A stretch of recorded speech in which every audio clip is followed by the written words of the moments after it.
Grace and peace. This is Bishop Robin Franklin coming to you with another segment from Ask the Bishop. This is a time that we discuss pertinent issues and things that were perhaps privately asked me, and I thought that I would bring them to a forum that we could have some type of discussion. I want to talk about what is ethical from a minister's perspective as it relates to dress or attire, whether it be vestments or civics. Again, from a female perspective, because I am a female cleric, but then just in general.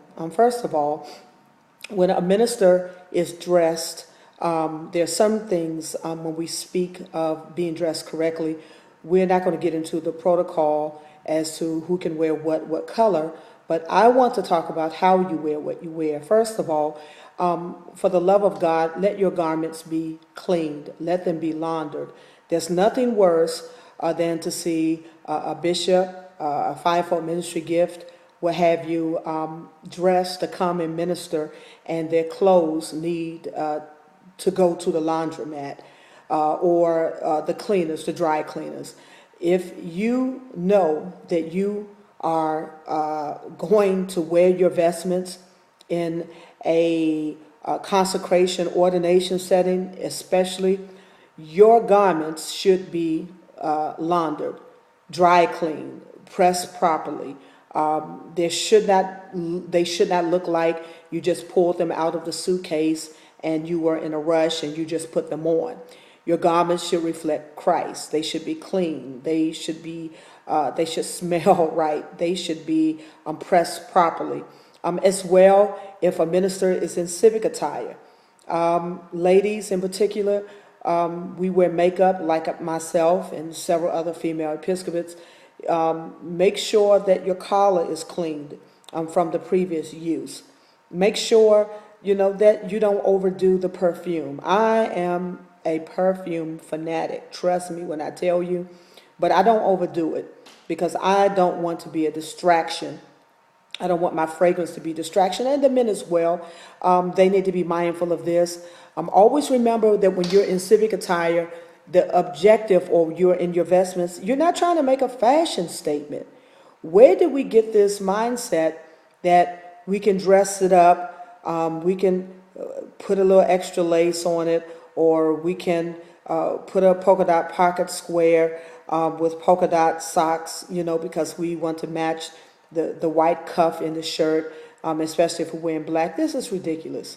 It's a uniform. You don't see anyone else that wears a uniform, whether it be in the military, the police force, the whatever, that have to wear uniform. There are ladies and men that are in different professions, and they wear the prescribed uniform without any extras to it. Okay, so let us be mindful of that. Let us be mindful of how we carry ourselves when we are vested. I don't see how you can joke and jest, as my mother would say, with that collar on. That collar is meant to keep you focused. It's a yoke.